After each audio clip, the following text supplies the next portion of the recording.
హల్లెలూయా. అయితే ప్రభు యెషయా గ్రంథం 53వ అధ్యాయము 2వ వచనం 3వ వచనం ఏం చెప్తుంది అంటే, అతనికి స్వరూపమైనను సొగసైనను లేదు. అతడు స్వరూపము ఎందుకు లేదు? అతనికి దేనికి లేదు ఆయన స్వరూపము? చెప్పండి. ఎందుకు స్వరూపము లేదంటే, ఆయన ముఖం మీద కొట్టినప్పుడు, కొరడాలతో కొట్టినప్పుడు ఆయన ముఖమంతా గాయాలతో నింపబడేది. ఆ గాయాలు అవన్నీ కూడా కొరడాలతో చీల్చివేయబడేది. ఆ తర్వాత ఆ ముఖమును గుర్తుపట్టలేక అతనికి స్వరూపము సొగసు లేదు. అంటే మంచి ఆయన ముఖం ఎట్లుందో అట్లా లేదు. అట్లనే మనం 5వ వచనం చూస్తే, అతడు పొందిన దెబ్బల చేత మనకు స్వస్థత కలుగుతున్నది అంటే ఆయబడింది. అలాగే ప్రభు మన కోసము ఎన్ని దెబ్బలు తిన్నారంటే చాలా దెబ్బలు తిన్నారు. అలాగనే 1 కొరింథీ పత్రిక 1వ అధ్యాయము 18వ వచనం మనం చూసినట్లయితే, అక్కడ ప్రభు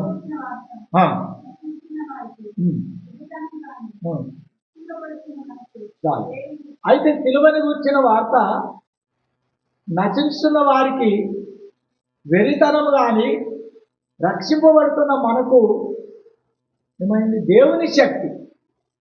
కాబట్టి సిలువని గురించిన వార్త అనగా ఆయన గాయములు, ఆయన చేతుల్లో మేకులు, ఈ చేతిలో మేకు, ఈ చేతిలో మేకు, ఆయన ప్రక్కలో గాయం. ఈ గాయముల నుంచి ఏమొస్తుంది? పవిత్రమైన రక్తం వస్తుంది.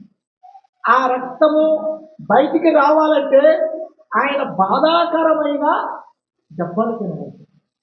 ఎందుకు అలాగ తినవలసి వచ్చింది అంటే, ఆయన రక్తం తీసి నీ పాపాలు నా పాపాలు కడగటానికి, నీ రోగముల నుంచి నిన్ను విడుదల చేయడానికి, నిన్ను పవిత్ర పరచటానికి, ఈ మానవాళిని, ఈ లోకమును, ఈ సమాజమును, కాబట్టి ఈ దేశమును, ఈ దేశములో ఉన్న ప్రజలను తన పవిత్రమైన రక్తముతో పరిశుద్ధులుగా చేయడానికి పరిశుద్ధ రక్తమును కార్చాడు. అందుకనే ఆయనకు స్వరూపము లేదు, సొగసు లేదు. ఆయనకు అతడు మనుషుడు చూడలని వాడిగా ఉండను. అతడు తను తానే అపరాధ పరిహార బలి చేయగా అతను సంతానము చూసును. అతడు దీర్ఘాయుష్మంతుడగును. యెహోవా ఉద్దేశము అతని వల్ల సఫలమగును.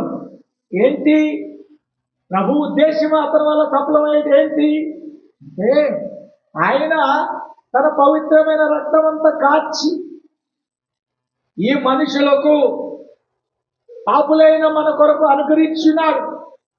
దానివల్ల ఎంతో వేదన.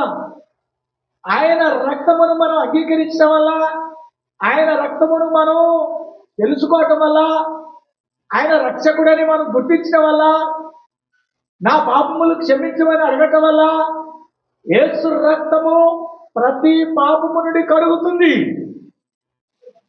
కాబట్టి ఆయన రక్తం ప్రతి పాపం నుంచి కడిగితేనే మనం ఆయన బిడ్డలం అవుతాం. ఆయన రక్తం మనం ముట్టుకుంటేనే మనకు స్వస్థత వస్తుంది. ఆయన రక్తం మనల్ని తాగితేనే మనము దేవుని బిడ్డలుగా మారుతున్నాం. కాబట్టి అతడు పొందిన దెబ్బల చేత మనకు స్వస్థత కలుగుతున్నది. అయితే ప్రభు కొడాలతో కొట్టిన తర్వాత, బాధల్లో ఉన్న తర్వాత ఆయన రక్తం అంతా కిందికి వచ్చేస్తుంది.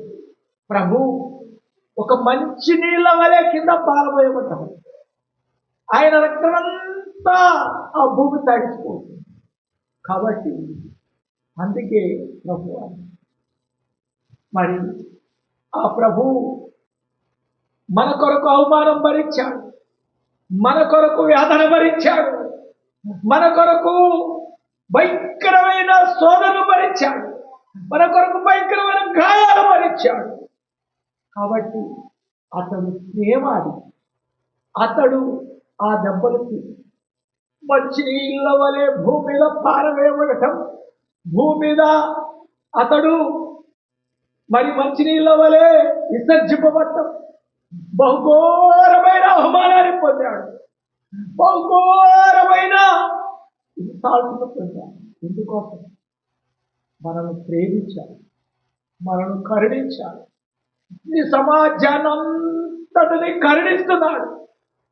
ఆయన ప్రేమ ద్వారా నీ మీద ప్రేమ చేత, నీ మీద మక్కువైన ప్రేమ చేత, ప్రతి ఒక్కరి మీద ప్రేమ చేత ఆయన గాయాలు నిన్ను ప్రతి వ్యక్తిని స్వస్థపరుస్తుంది, ప్రతి వ్యక్తిని పరిశుద్ధులుగా చేస్తుంది. కాబట్టి అది పరిశుద్ధ.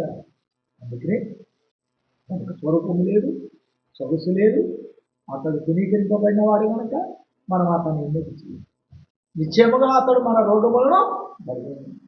కాబట్టి మనం ప్రభువుని ఆయన కలువరి శిలువను చూసేవారని, కలువరి శిలువలో ఆయన త్యాగం మనం అర్థం చేసుకునేవారు ఉండాలి. ప్రార్థన. ప్రేమ, నమ్మకం, కనికరం గల తండ్రి, పరిశుద్ధుడైన తండ్రి, మహిమ గల తండ్రి, నీ ప్రేమ ఎంత గొప్ప, నీ ప్రేమ ఎక్కడ దొరకదు. నీ ప్రేమ మా కొరకు నీ దగ్గరే దొరుకుతుంది. ఈ సమాజము, ఈ దేశము, నైనా ఈ మనుషులను నీ గొప్ప తండ్రివని అయినా ఈ ప్రపంచము తెలుసుకున్నట్లు, ఈ ప్రజలు తెలుసుకున్నట్లు నైనా నీ రక్తము ద్వారా ప్రతి బిడ్డకు స్వస్థత అనుగ్రహించుదని యేసుక్రీస్తు నామములో ప్రార్థిస్తున్నాం తండ్రి. ఆమేన్.